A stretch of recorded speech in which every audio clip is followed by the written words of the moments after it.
In a report out today, NEMA, the National Emergency Management Agency, has identified what caused the mobile alert issues for the Russian tsunami event last month. Mobile phone alerts were sent out across the country to more than 3 million devices. But questions were asked about why some people received multiple alerts and others none. A short time ago, I talked to NEMA's Director of Civil Defence Emergency Management, John Price, and I began by asking him if he was happy with how the alert system worked. Oh, kia ora, Sam. Yes, we're very happy with the way the system worked. It worked well on both of the times that we sent the alerts out. OK, so if the system worked as it should have, as you say, what caused some phones to get multiple tsunami alerts, which in some instances woke people up several times in the middle of the night?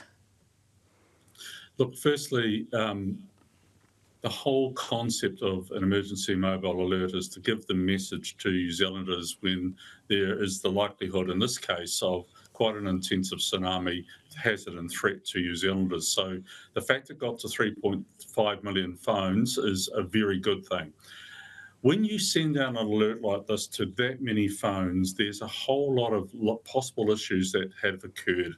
Everything from software upgrades through to people moving in and out of the area that was designated as the area of threat. So the main concern for the tsunami threat was actually the coastal area.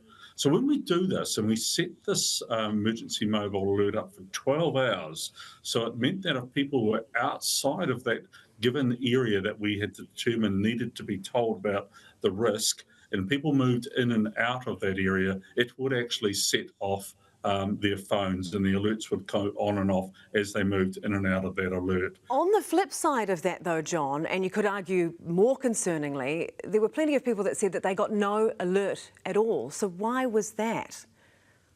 Oh, look, that was simply, Sam, because people didn't need to receive the alert. So if you think about last May when we did the national test, that was to all phones in New Zealand.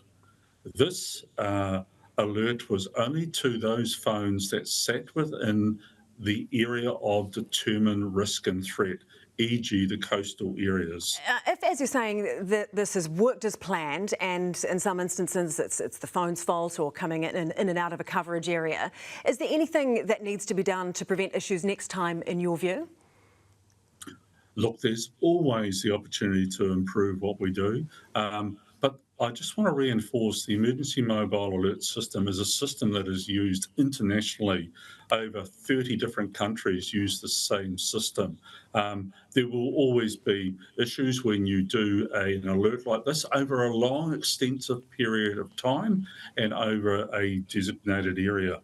The key is it's only one of the many tools that we have in our kitty, the ability to notify New Zealanders. Our intent was very clear. We needed to let New Zealanders know there was an imminent threat of a tsunami to coastal areas of New Zealand. They received that message, they acted on that message, and at the end of the day, there was no one killed, injured, or harmed during that event.